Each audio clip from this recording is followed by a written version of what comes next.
Hello guys, McNulty here. I actually got to play some Holy Priest this week, so I thought maybe it's time to pop on and talk a little bit more about the Holy Priest. I've mostly played it in 10 man recently, but I have cleared everything on 25 man that we currently have out. But I'm sure that a lot of disc players out there are looking at Sulong and thinking, Jesus, I've got to learn Holy and quickly. So I figured now's the time to get a quick and down to earth guide on Holy Priest for Mr. Pandaria.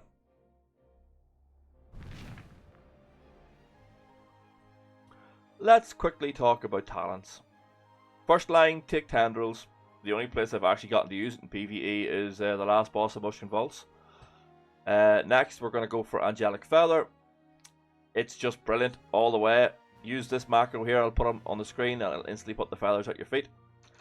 Forget everyone else, unless you're a good or team player. If not, fuck them. The next line, we're going to go with Mindbender. It's a pretty wise choice here. It's a lot of mana back, as we still are struggling with mana. If you have no mana issues on, let's say, a short fight, I would take From Darkness Comes Light. Them free flash heals are juicy.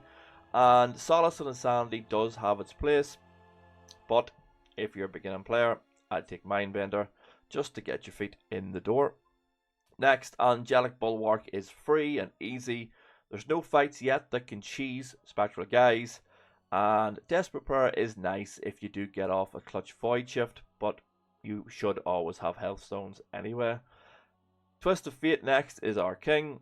Divine Insight can be good on heavy AoE fights, but still the numbers go with Twist of Fate. And our 90 talents, as just with a Disc Priest, they're pretty variable depending on the situation, but Divine Star is the go-to when possible. Even if you just look at the logs, I'm sure you'll see that for Holy Priest, Divine Star is criminally overpowered. Glyphs are pretty standard. We'll go with Circle of Healing and Deep Wells. The last one is kind of up for debate. I like to take a damage reduction one in the way of Inner Sank or Inner Fire Glyph, but I do see a lot of Holy Priests taking Spirit of Redemption, which is kind of sleeper if you can find a way to kill yourself on like a key part of the fight or during some sort of heavy AoE. Stats for Mop so far are Spirit, Crit, Mastery, then Haste. People are always talking to me about haste breakpoints, but just forget about them for now. That might be valid later on in the expansion, but right now it really doesn't matter. What is awesome here with the stats for Holy is that they're the same for Disc, so now swapping without needing to reforge is amazing. Okay, let's talk about some key things that you need to know about Holy, both with its major abilities and our cooldowns. Chakras, basically stances. Each stance gives an ability and a passive whenever you're in the actual stance itself. These have a 10-second cooldown and you can switch between them pretty regularly. Chakra Chastise, this gives you hit cap and it does stack Evangelism, I do say that weird, sorry. It does great DPS and you do get the ability Chastise, which is just another damage and ability with like a wee CC at the end of it. Chakra Sank, this is going to be our best for AoE. It does even buff the 90 talents, and the ability it gives you is basically just Healing Rain. It's pretty awesome. Chakra Serenity, this is our best single target chakra. Healing, refreshes, renew, even with heals such as Binding Heal or even Cascade. And the ability that you get is a massive single target heal that increases your crit chance on the target by 25%. Big heal. It sometimes feels like you've just lay on hands the target. It's that big. Serenity. This stacks up twice, reduces the cast time and the mana of Prayer of Healing and Greater Heal. And what's really big about Holy Priest is our Mastery, which is Echo of Light. Basically, all healing leaves behind this small dot, but honestly, it's massive value. Let's talk about our cooldowns as well. Divine Hymn, again, this is just a massive big AoE heal that increases your healing, and honestly, if you look at any logs, you just see a big spike of where your healing just takes off like a rocket. Your raid leader should have a place for this. We have Lightwell. Lightwell you can place before the fight. It has a 3-minute cooldown, so you might get 2 off depending on what fight you're doing, you will be shocked at how much healing this actually does, and it is automatic. It's pretty fire and forget. You can make it clickable like the old days, but nobody does that. Void Shift. This ability, you are an absolute hero. This is the clutch lay on hands that you've seen for the last 5 expansions. Be the hero with this ability, trust me. Look out for good places to use it, and your team will thank you. Hymn of Hope. As soon as you can pair this with Shadow Fiend or Mindbender, and you won't overcap your mana, you really should just fire this out, especially if you've got a little bit of downtime. Guardian Spirit, this will save lives.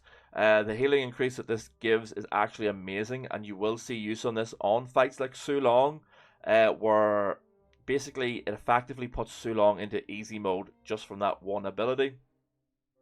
Okay, let's talk about our rotation now.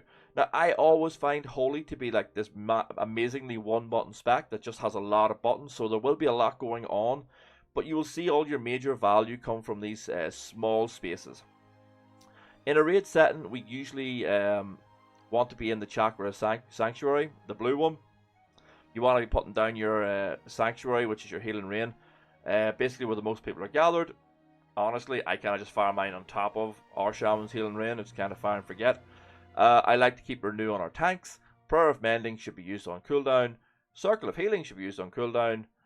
Prayer of Healing and Flash Heal when needed, depending on what damage is going out. What's nice about these two abilities is they kind of work together, being paired with Serendipity, which is pretty nice. But ultimately, we are looking out for big fat divine stars. We want to get those 1 or 2 juicy divine hymns out. These in conjunction are massive healing, especially on 25 man. Divine Star specifically for Holy, unlike Disc, has this uncapped healing, so you're just going to see massive impact from those abilities. There are places to use Chakra Serenity. With Chakras only having a 10-second cooldown, a good player will swap between these all the time depending on the situation. And I do love this stance specifically in 10-man, as you get to refresh Renew a lot. It makes it a lot more effective and easy to manage. Also, you can get really good use out of Cascade, as it does refresh your Renew. Holy players can be pretty creative, but if you are a beginner, I would just take the blue stance and I would just raid heal like a champion. Outside of healing, get into your Chakra Chastise, the red stance. Even if it's just at the start of the fight, you want to get into it, pump out some damage with your pre-potion, and it does matter. This damage is impactful. The DPS that a Holy Priest can pump out is massive, especially in conjunction with like Lust or something along those lines. In fights with big damage amps, you can be extremely valuable. And this is actually where the talent for Solace can be quite effective, can be quite good on fights like Windlord, even if you can sort of get under the legs on Garalon, can be quite interesting. So there are places that specific line of talents is quite interchangeable for Disc Priest depending on the scenario. Now, in conclusion, again, I just wanted to fire this out nice and quickly. I wanted you guys to get as much value out of this little video as you could. In conclusion, in Mr. Pandaria, Holy has massive value depending on the fight. Personally, Holy and Disc both being so good and having the same stat priority does not happen very often in WoW. So if you have been thinking about going to play a Holy and you're worried about learning it or letting your team down, fuck them. Now is the time to jump in head first, and hopefully this little guide has helped you even a little. But yeah, thank you for watching. Make sure to subscribe to the channel for more priest content, for more healer content. I'll definitely be pumping out more of this type of stuff in the future. And you can find me on Kick if you do like watching a healer's point of view.